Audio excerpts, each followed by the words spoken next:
Hey, friends. Welcome to the Raising Boys and Girls podcast. I'm Sissy Goff. And I'm David Thomas, and we're so glad you've joined us for this conversation. Let's dive in.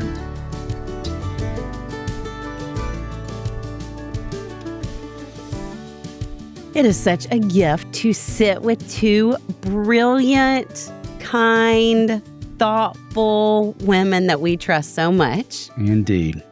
Trust is an important word For an Enneagram Six. So important. And we really wanted to have both of you because you are very different sixes as we talk about Enneagram Sixes. And to the degree that one of my favorite statements was when we were talking about the Enneagram with Susie and Stabile.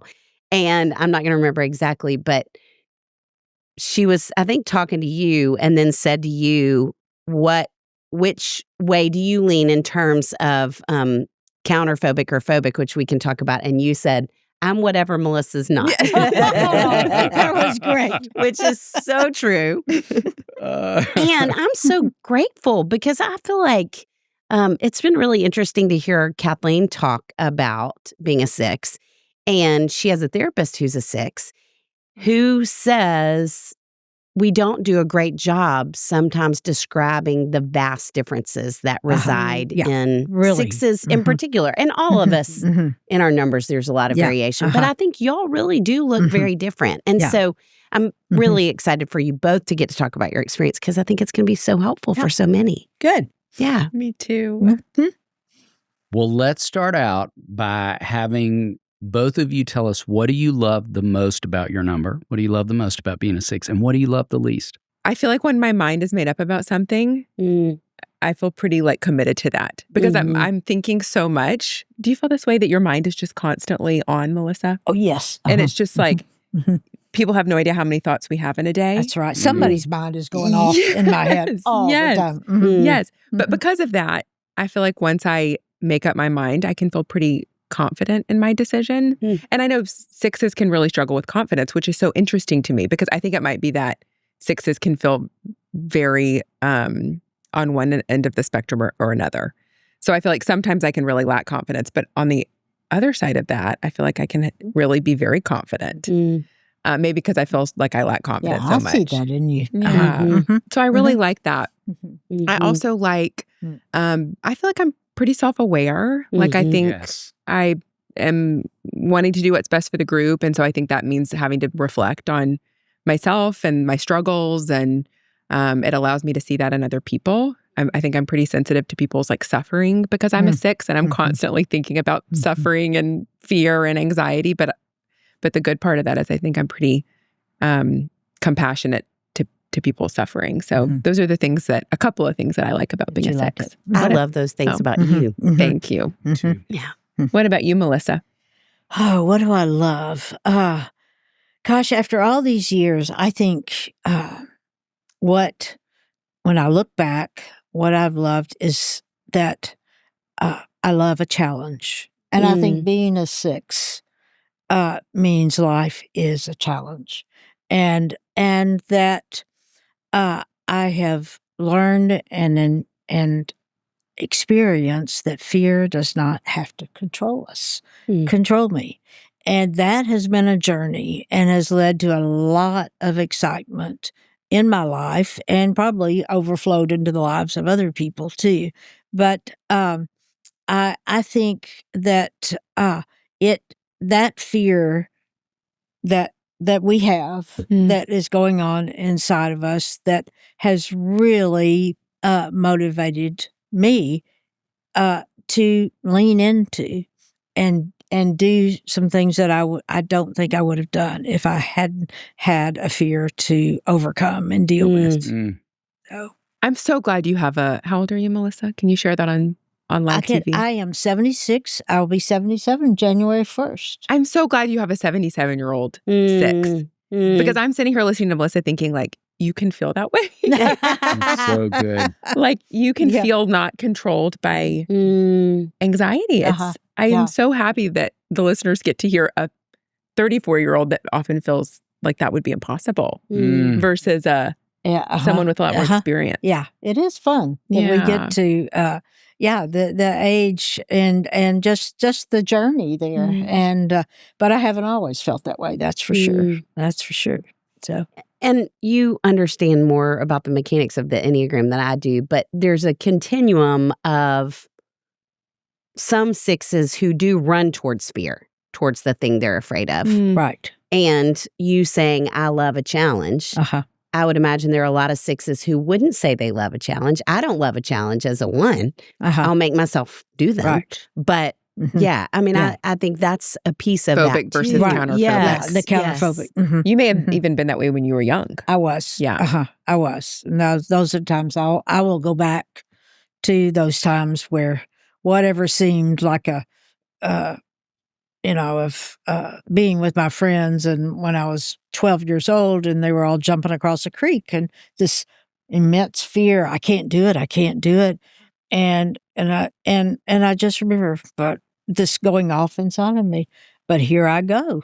And that, it's just inside. It's all going on inside of us. So, yeah. Whereas, Allye, what would you have done at a creek? Oh, I wouldn't have even been at a creek. I would have been in the safety of my home. That's so good. So you would say to the using that language, what does that mean? Yeah.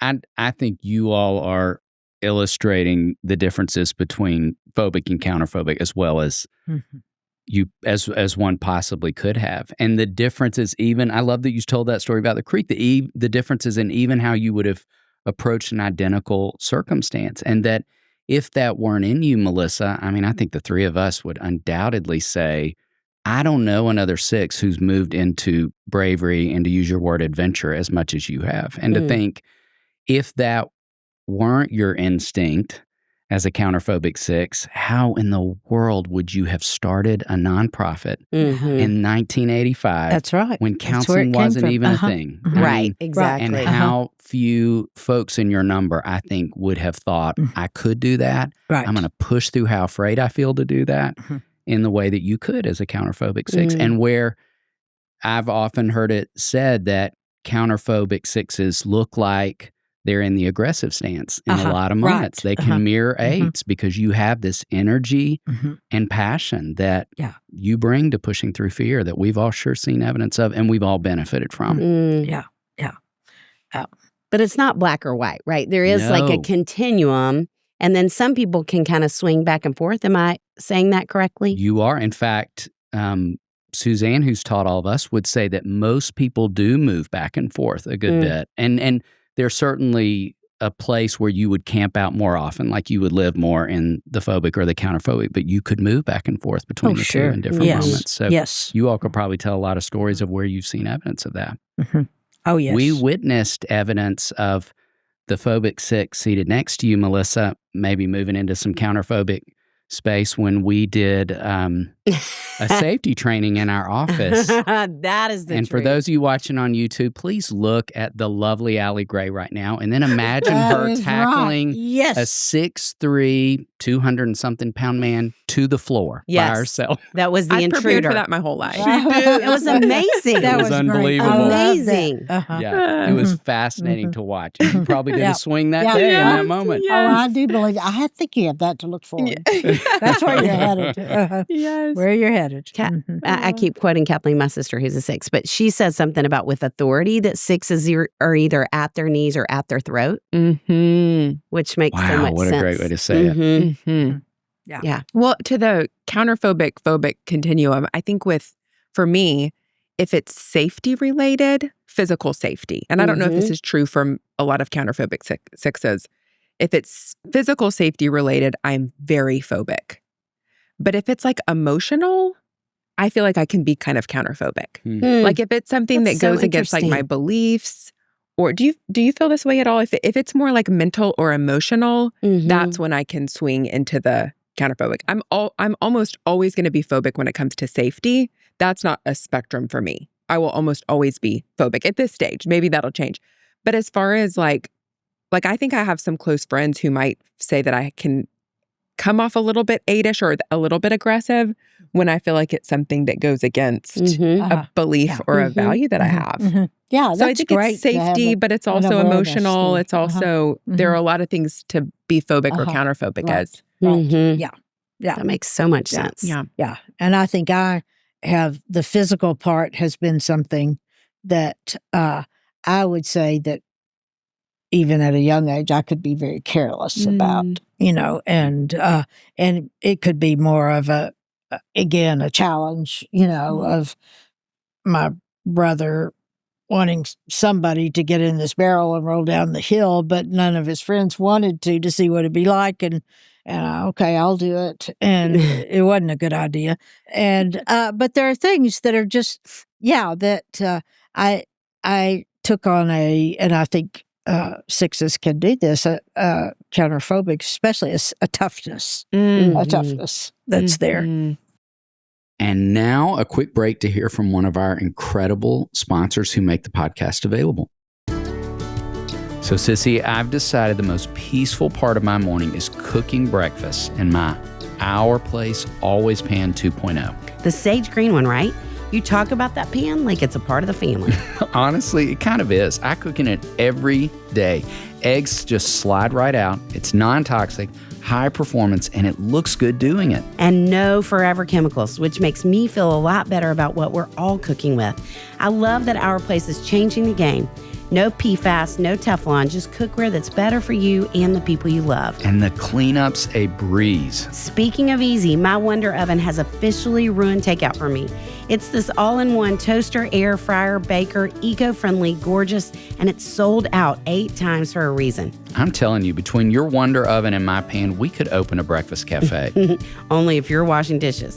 Deal. Our Place is having their biggest sale of the year right now. Save up to 35% site-wide now through December 2nd. Head to FromOurPlace.com to see why more than 1 million people have made the switch to Our Place kitchenware. And with their 100-day risk-free trial, free shipping, and free returns, you can shop with total confidence. Shop the Our Place Black Friday sale right now, no code needed.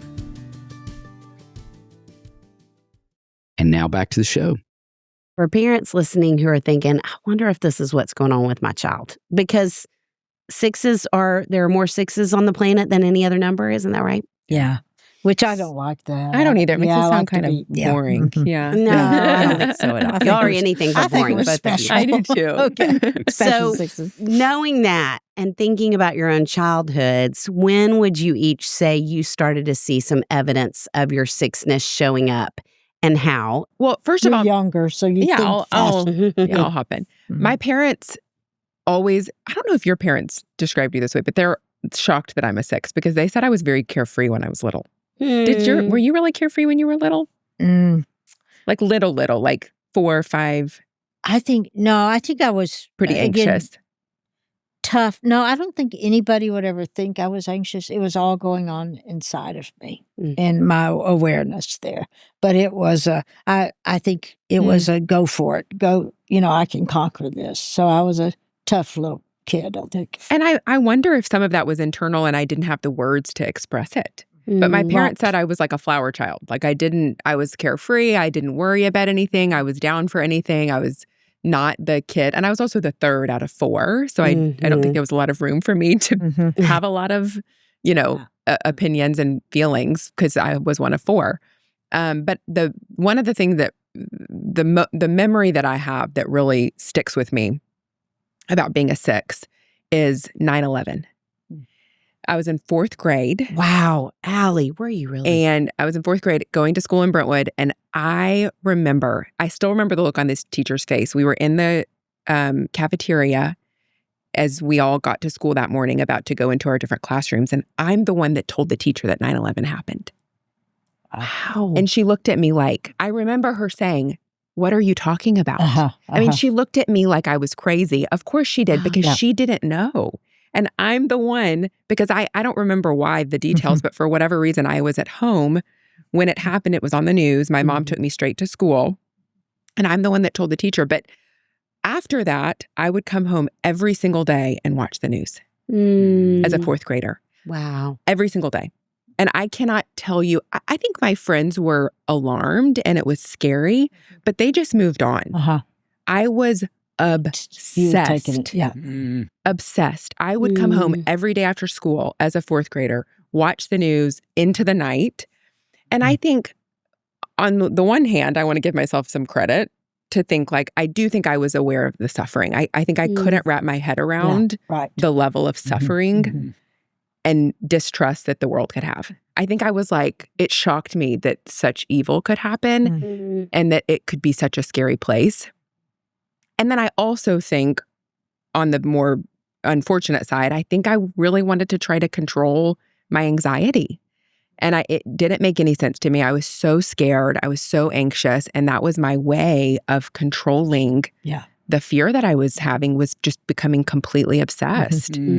And so I think that set off that fourth grade year, which, as we know, fourth, fifth grade is a time where a lot of little girls, you start to see this level of anxiety and phobia that you haven't seen before as parents. Yes. So I think as a counselor, it's interesting to look back at that. But I think, too, that was a big time of becoming a sixth. And I'll stop after this, but we went to the 9/11 museum. I went as an adult. And y'all, I sobbed the entire time. Wow. From the moment I stepped foot in the building to the moment I left, people were looking at me thinking, this woman probably had a loved one who was affected by 9/11, because I had just held on to that fear and anxiety for 20 years. Wow. And you felt with it. It was so intense for me. And that's such a picture of a phobic six, is you just feel those things so deeply when other people have moved on. It just sticks with me. And, I feel like I do that too. Obsess about when something's happened like that. But I don't see it so much as, I think the energy under it is sometimes I'm trying to understand it. And feel, and I think so much of your compassion comes from that. Thank you. And even though I know it's so hard, but I think because you want to understand and you feel with what's going on. And so when I lean into the compassion, I'm a better person. Right. When I lean into the control and anxiety, I'm in my more weak. Goes both. Yes. That is a great statement. Yes. When you're 70, you're just free. And so you can just But what about when you were a that. kid? What was that moment for you? Well, I would say, the creek I jumped across. I was with my friends who were all long-legged and athletic and kind of flew over the creek.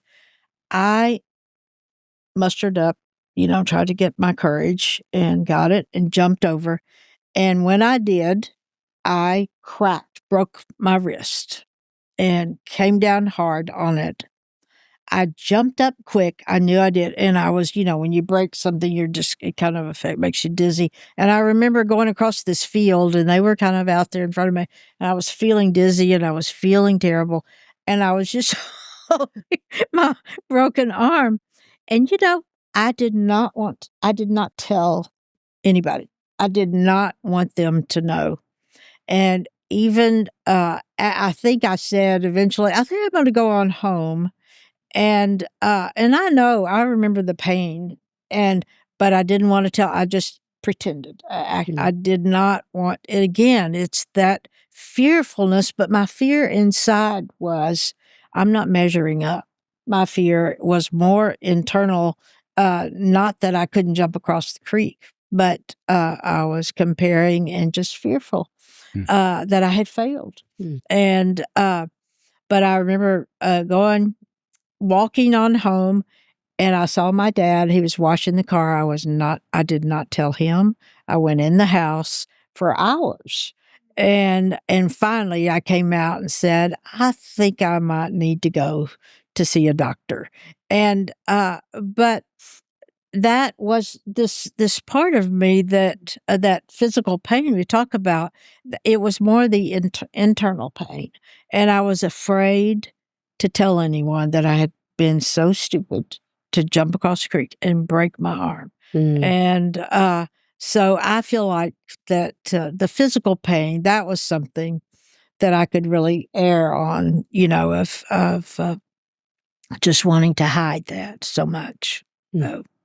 And the fact that we were both anxious and suffering, and I think probably in true Six fashion, really not wanting to show people the extent of it. Wow. Yeah, exactly. Wow. Yeah, Interesting. Yeah, that's right. That's right. Yeah.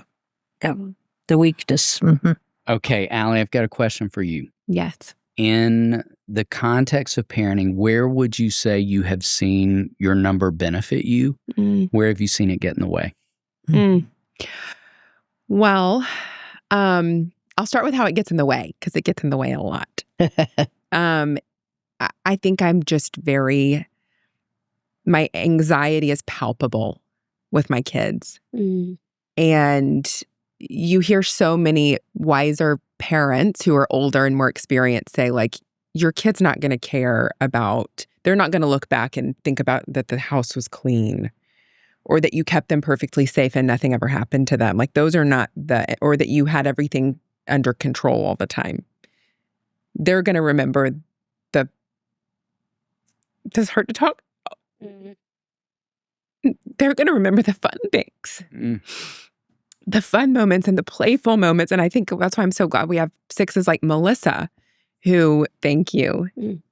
You know, that's where I think the anxiety can be so difficult, is when it starts affecting your kids. And I see my son especially, he's become a little bit more anxious because of my anxiety. And that's hard to see. And so it sounds like an oversimplified answer, but the anxiety can be very, very difficult. I think the thing that I appreciate about being a Six is I don't think my kids will ever question my loyalty to them. Yeah. I don't think that they'll ever question that they are my priority. I think I've hopefully provided a very consistent and stable environment for them. And I'm glad about that. I hope that, that idea of stability, that that will be a good launch pad for them, and that it won't feel chaotic or unstable. But I hope that I can continue to learn to manage my own anxiety so that it can feel playful. Thank you. I can see that in you. I know. Very well spoken there. Thank you. Your intentionality. Yes. Thank you. In all the ways. Yes. Thank you. And your awareness there is what I think is so important. That Absolutely. when we're aware, when we're not, to just live with the sense of dread all the time. So back to, talking about my life. Yeah, Melissa, for you as the leader of an organization, where do you feel like it gets in the way? Where do you feel like it benefits you? Well, I would say I've have had over the years. I think where it helped me so much was, as David pointed out, I think I was able to take a risk and start Daystar, where that anxiousness moved into a place of, hey, I'm not the only one anxious here. There are fearful kids out there, and I want to have a place where they can come and be safe and feel safe. I think where it's gotten me in trouble, and this is something over and over again, that I love to find out what everybody thinks about things. What do you think? Or what do you think I should do? Or what, let me throw this out there about, a certain Polling decision. the committee. What? Polling the committee, right? Yeah, the committee. Yes. And, but I love to do that. I love to research, but I really love to know what people think. And so years ago, when I first started Daystar, I did that a lot, because I would say, there was so much I didn't know and still don't know what I'm doing. But I think that I would ask people, and I didn't realize until someone pointed this out to me years later that that it would make people upset, because when they thought, when I asked them, that I would receive what they said and maybe do it. But I finally learned to say, I'm asking everyone, but then I'm going to do what I want. And so I always did. That's so good. But I can't tell you how many people got so angry with me. because I was like, really? You didn't think I was going to, make a choice? I did weigh what you thought, but so that has been something. You probably thought they would do the same thing in their own life. You know what I mean? We all think others operate the way we do. Exactly. And so why would it hurt their feelings if they operate the same way? But maybe not. Yeah. Do you think you were asking, this is a question coming from one six to another, because I do the same thing. My mom, when I call her, she's like, don't ask my opinion because you're not going to do it. That's Just stop calling me. That's exactly right. Have you been told that? Oh my goodness, over and over. And I'm so offended. I'm like, well, what do you mean? I need your opinion. So do you ask people to confirm your own feeling about it? I think I genuinely really want to know what they think. And while I'm listening to them talk, I'm also thinking, no, that's not where I really want to go. But thank you. It would hurt feelings and it would be frustration. Why do you even ask me when you're going to, like what your mom would say to you? And yet I really did weigh and weigh what they said. And it was important. And but it did not serve me. It does not. I still do it. It doesn't serve me well a lot of times. Mm-hmm. But now at least I feel like in staff meeting you say, I may not take what you say and do it. Exactly, because I love to get a good, everybody's thoughts. You preface it. Yeah. Okay, that's a great transition then. What would you both say are some ways, practical ways, that you have learned to work through the struggle side of your number when it gets in the way of who you want to be? I would say that in my awareness of what is going on and through the years is how much I need to hear truth. I need to hear it. I need to read it. I need truth because I have so many. I talk to myself so much and as we all do, so many thoughts and so many other people's thoughts going on, and that it is something that I have seen how important it is for me to receive truth, to read Scripture, to be just reminded of what God says about us, and so that is. One thing that is very, very important for me. And then another, I think, is taken from 2 Peter. I always get second first, but it's 2 Peter 1:13, where it's a very favorite scripture of mine, where Peter's talking about, I'm here to remind you of the things that you already know. And I have seen where I need reminders that people in my life that I trust that can remind me of something that I know. I know it, but I need to hear it. I need to be reminded. And so I think that that's something that is very, very important and can be hard for other people. But I remember being out in Colorado years and years ago, and I was going through a rough time, and I had a friend who would just speak truth to me, and it would go, and I would call her, and I would say, "Could you just tell me again what you said yesterday?" And it was like I really needed it, and I received it, and it would make a difference. But there was so much going on inside of me, and that truth has made such a difference. Being around people who can remind me of who I am. That's exactly what I wrote down, was putting people around you that stretch you. Yeah. And putting people around you that are in different triads, right? Either the heart, right? Or the David, or the gut. Because I'm often around people who seem so emotion driven. And it surprises me that they're so confident in what they're feeling. And so just instinctual and just share how they're feeling and are vulnerable. And then I'm around people who are in the gut triad and are so just driven by their instinct. And it's so inspiring to me because that's not at all how I feel. And so to get to be around, and Daystar is such a good example of that. We've got so many different personalities and so many different ways of responding that helps me a ton. Yeah, that's great. And also just trusting my gut more instead of doing what we do, which is I go to someone who I see as an authority figure, or I go to someone who seems more confident than me or more of an expert than me, and I just go with what they're doing. It's such a good practice for me to just give myself a minute and really ask myself, like, what are you feeling? What is your gut? What do you think is the best in this situation? Because I don't give myself credit, and I think someone else knows better a lot of the time. So giving myself the space to figure out what's best for me, I think is a really good practice. I'm not great at it, but I need to practice it. And also distress tolerance. I don't like being uncomfortable. Parenthood is a really good way of getting some exposure therapy. The best exposure therapy.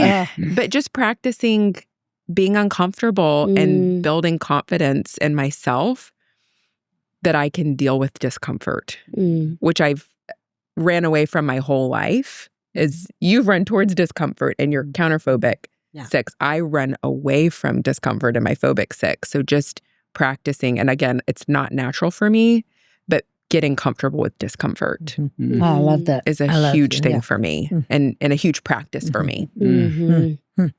Something you both talked about that I loved that the 4 of us share in common. So for the 2 of us as 1s and you all as 6s, it's like we are all 4 thinking repressed. And the fascinating thing I think for 1s and 6s hearing that for the first time or being reminded of that is it does not make sense because we're all 4 saying we have 1,000 thoughts every day, all the time. I said to my wife one time, like, there is a war going on between my ears the highest percentage of the day. But none of us look like that's happening most of the time, but it is. And those thoughts aren't productive. So unless we, to you all's wisdom, figure out how do we pull up feeling and doing, and to what you said, Melissa, how do I incorporate other voices? Like we will just swim in all that unproductive thinking and different points. And so I love the reminders, the practical ways you all are talking about that. And I think it's what community is about. Yes. It's what the church, yes. Was it Suzanne Stabile who said, like, I could be misquoting, but it was something about, like, 6s have 1,000 thoughts a day, and 1 of them are helpful, or 2 of them are helpful. Wow, that's so it's interesting. so true. Yes. And 1 might be a stretch some days. Yes. Some days all 1,000 of them are unhelpful. Right. So thinking repressed, that's so true. Yeah. And for us, they're so critical. Like we could hear 99 great things, 1 negative bit of feedback, and loop and loop and loop over that 1,000 times over. So we all know what it's like to get stuck in a lot of unproductive thinking. Exactly right. Well, in the midst of all the thoughts, you all bring so much good into the world. Yes. You both do. And your number cares more about good in the world more than any other number, which is amazing. And we both could say we see so much evidence of that from y'all. And so thinking about your worlds at home, here, in life, what do you hope people experience most deeply from you? I said, or as I was thinking about this question ahead of time, I thought, at first I was kind of going in the direction of my loyalty or my, consistency. But really what I hope at the end of the day is that my story, like, God makes me more trusting and faithful. And that my kids can see, like, Mom was really scared a lot of the time. And that was really hard. And yet God made her more trusting and faithful. Like, I think if my kids can say that, that will be the best legacy I could leave. Oh, Allye, that's I love that.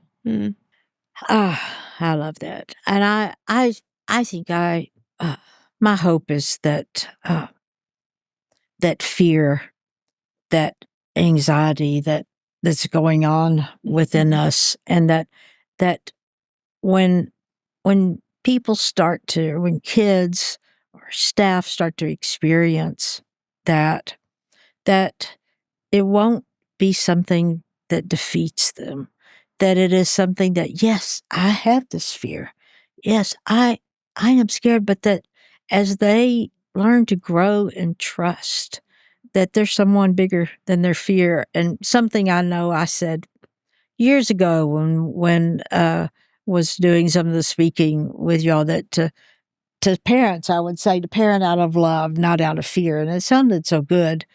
But I really think it's something I say to myself that I want to love. I want that more to relate to people out of love than out of my fear, which I get so protective when I have that fear, and I'm moving back from people and protecting myself from people. And so I hope that I want to encourage. I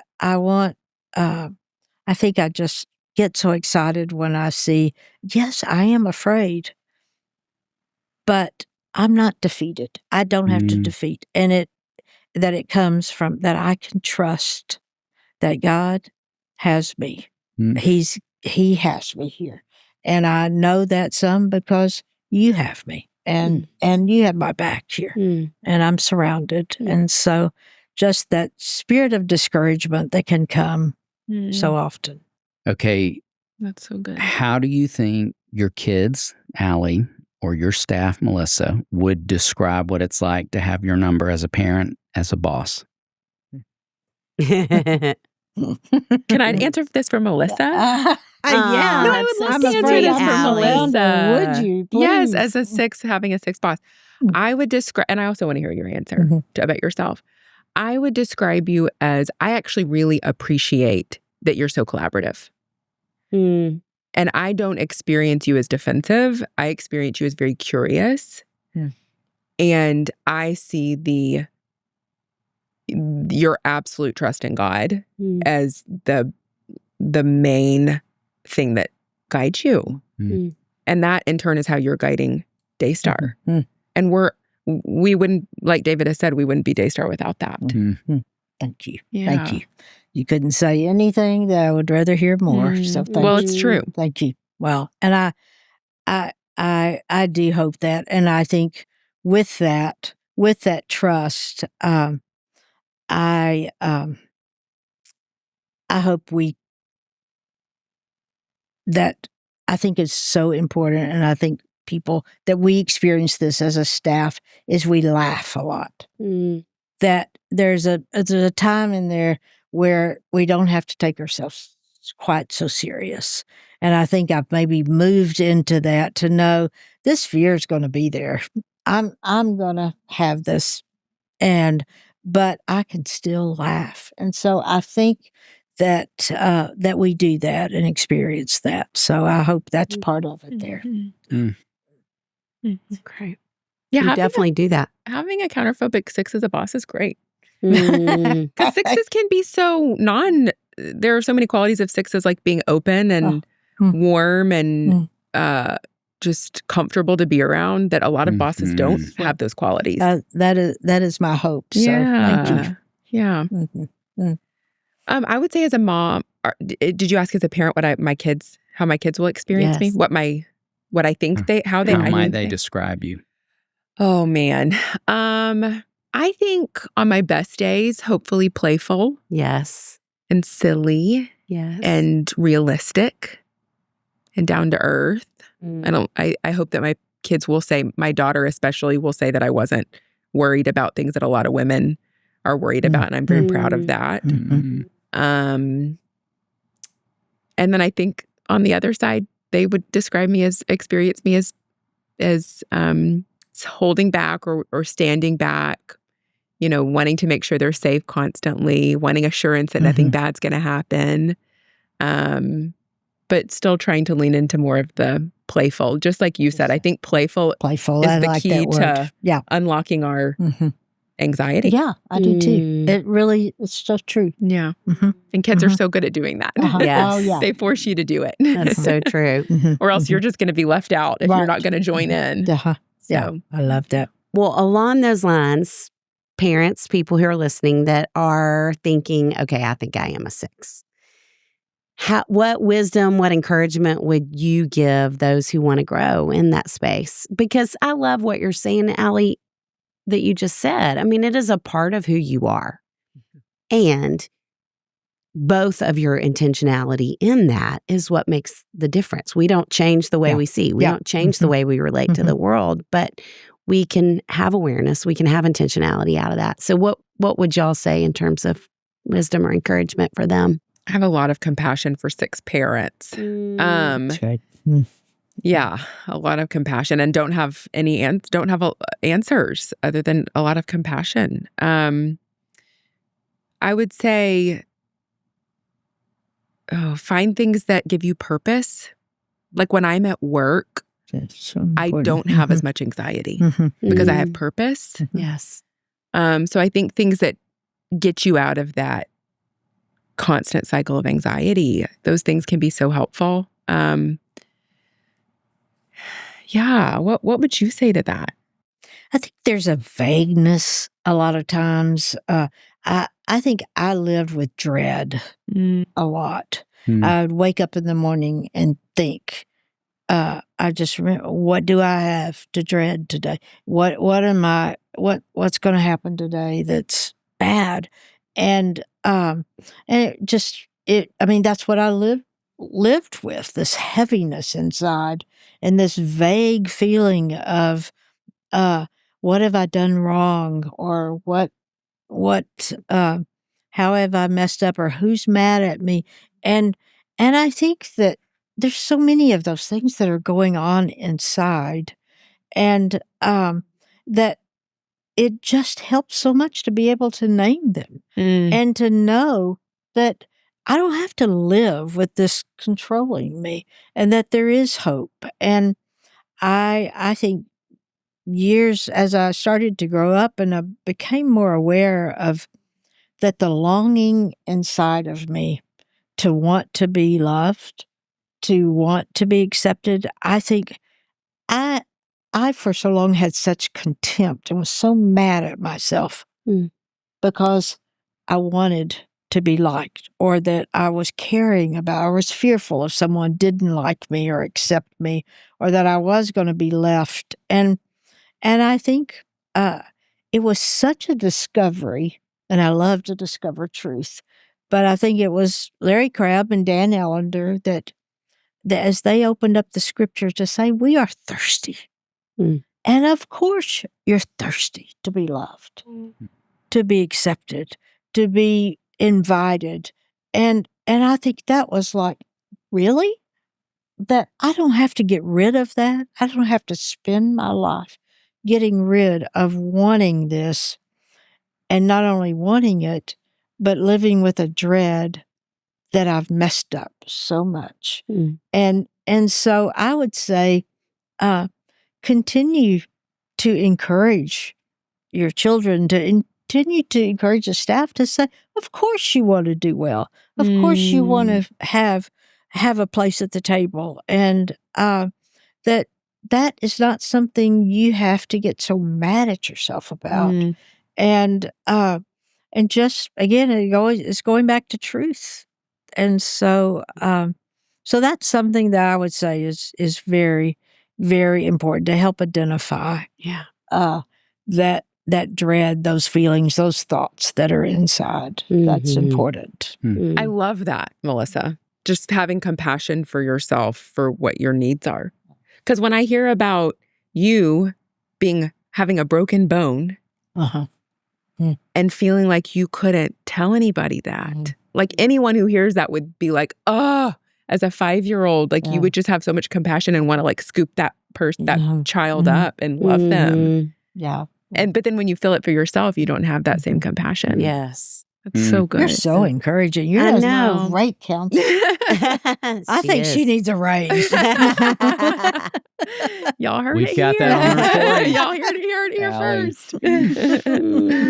We have one more question that we love to end with. But before we do, I was thinking, as the two of you were talking, every time I learn about 6's and that reminder of how you don't trust yourselves, it surprises me all over again every time, because I just think of all the numbers and every 6 I know, and the two of you are such a picture of it. I think, I have so much trust in the two of you. You are so unbelievably trustworthy.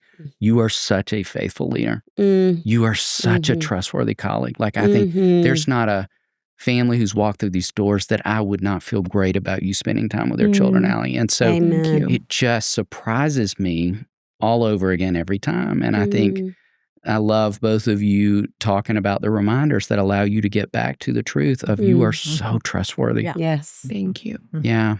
So you sure reminded us of that today, you too.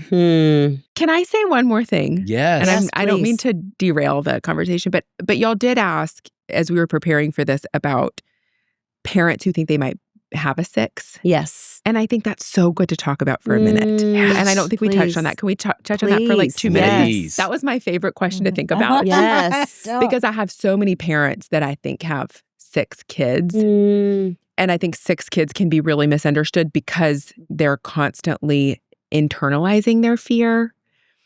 And like when I was younger, I think I came off as, first of all, I don't think you would have had any idea the extent of my fear. And then I think some of that, like in school and in elementary school, might have come off as like being distracted. I think I really struggled with like some executive functioning because I was so anxious all the time. And so I think it made me seem like I was behind in school or I didn't care. But really, like, I think so many professionals would have diagnosed me with like ADD. But really, it was just intense anxiety. So I think for parents, if you feel like your child is struggling in school and you haven't really had some of those more like thoughtful conversations around anxiety, don't like forget about the role that anxiety plays. And I think if it shows up in 4th grade, 5th grade, and it feels like these kids are so well liked and they don't seem like they've got any struggles, so you don't really think about how they're suffering. Right. Yeah. I just wonder if someone had, when I was that age, had, rather than focused on my academic skills, because I was well liked and I really was wanting to get to know the teachers and befriend the teachers because that's what 6's do with authority. And I wanted people to like me, just like you and I have been talking about, that I was struggling in areas that maybe people weren't paying as much attention to. And so I think for parents, like, talk to a professional or just think about it with your own child. Like, can I ask them questions like, do you think you feel worry and you don't really know how to talk about it? Right. Yes. Yeah. Or do you think you feel more worried than maybe your friends do? Or do you ever stay up late at night thinking about all the what-ifs? All the things that could go wrong? Right. And I'll ask my clients too, like on a scale of 1 to 10, what percentage of your day is spent worrying? And if it's above a 5 or a 6, consistently, that's when I'm kind of wondering, not specifically if they're a 6, but I'm wondering the role that anxiety is playing for them. And then maybe also if they're a 6. I love that. That's great. And I think that anxiety can be misunderstood. So I would love for if parents can get something out of this as far as like, acknowledging the anxiety, not judging the anxiety. Exactly. Trying to be compassionate towards the anxiety, because anxiety can be so frustrating. Because it can feel like you can just get over it. And if you just get over it, we won't have this problem. Here's the reality. That's not going to happen. And but that doesn't help. It doesn't help. Yeah. Parents we're so quick to just say, well, why are you worried about that? It's not going to happen. But that's not what we need as 6's, right? So anyways, I was excited to talk about so that. Glad Thank you for saying that. Me too. Yeah. So glad. And y'all just call me if you've got any questions. Okay, you two, something fun and food related here at the end. What is your number's ideal meal? Both the food and the experience. I can answer that one first. That was really quick. That was quick. That was the quickest you've answered. That is the quickest I've been. Give me a really good bowl of soup. And it takes a while to eat. I can go slow, which 6's like to do, is have time. And I like to have people around me to sit there, have a place at the table, have good conversation, and have a good bowl of soup. I want to say something more interesting, but it's not very interesting. Probably Sperry's. Like I like the cozy environment. I like that it's been the same for 50 years or however long they've been open. So true. I like that my steak is going to be the same way every single time I go. That there's a salad bar. That's making me so hungry. I know that there's a great dessert. That's like a Six's dream. It's so just true. Consistency and that I know what to expect. Comfort feels like a theme. That is so true. Yes. And comfort. I was just there recently, and I love it. Yeah. It's so good. I'm gonna go back. Yes. Y'all, thank you. Thank y'all. Thank you all so much. For you both. It's been fun. David, what a team we have that we get to call friends who help make this podcast possible. Chris Starrett, our engineer. Our management team at KCH. And we are thrilled to be a part of the That Sounds Fun network. Our music was created by the insanely talented Dave Haywood of Lady A. And if this podcast felt helpful to you, please consider subscribing, liking, sharing, all the things. We are grateful for you and cheering you on always.